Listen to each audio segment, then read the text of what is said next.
Welcome to this month's Tea Tasters. I'm Alex Sandover, your bona fide tea geek.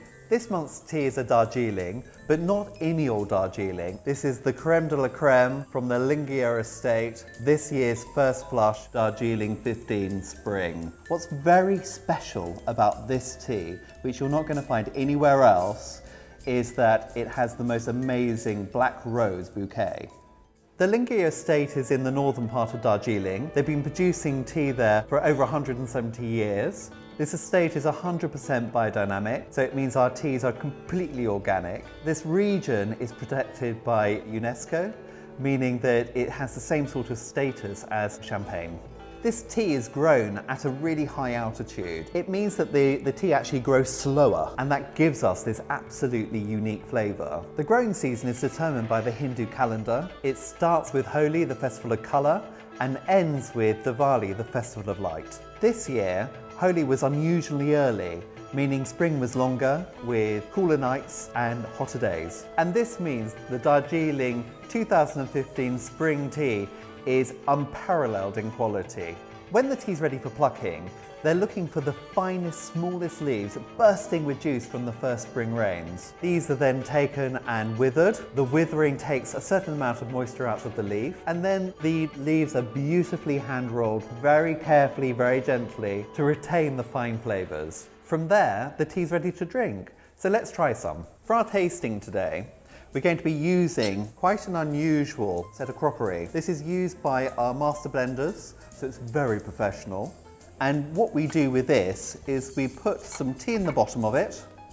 We then put some hot water in, let it brew in there, and then you very quickly pour it out. That's usually where I get it horribly wrong. We're going to be using this really gorgeous vintage cup and saucer. It's royal oak bone china.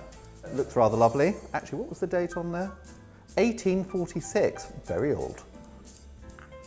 For my cup now, what we're going to do is put in a good pinch. Traditionally, one would say that you use a spoon per person and a spoon for the pot if you're making a pot. I've got some boiled water here.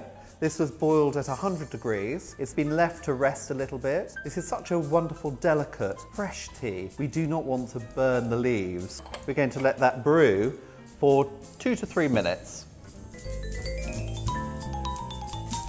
So that's our time up. Let's have a look at this wonderful liquor. Being just a tea geek and not a master blender, this is where, when I turn this up rather quickly and vigorously, I could make a horrible mistake. So here we go. It's a beautiful colour, a lovely sort of yellowy, golden colour. It's very champagne-like, but one would expect that being a champagne of teas. Now, something that's quite unusual, particularly with this sort of crockery, is it allows us to have a look at the wet leaves. The wet leaf is a good indicator of how good the quality of the tea is. You'll see that the leaves are bright green. And this is just an indication of just how fresh this tea is. I mean, this tea was literally picked 2 weeks ago.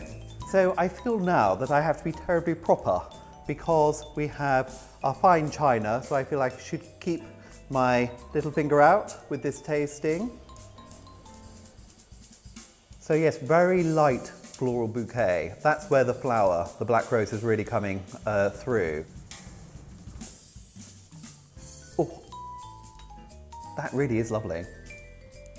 So yes, muscatel, citrus, and a floral note. This tea would be just perfect for afternoon tea. Thank you so much for joining us today. As per usual, for all of our amazing Tea Club members, there is a 10% VIP discount available on our online store, so please shop and enjoy yourselves. And of course, just to remind you, this Darjeeling is very special, very rare, and in very limited supply, so shop while you can. And until next time, happy tea times!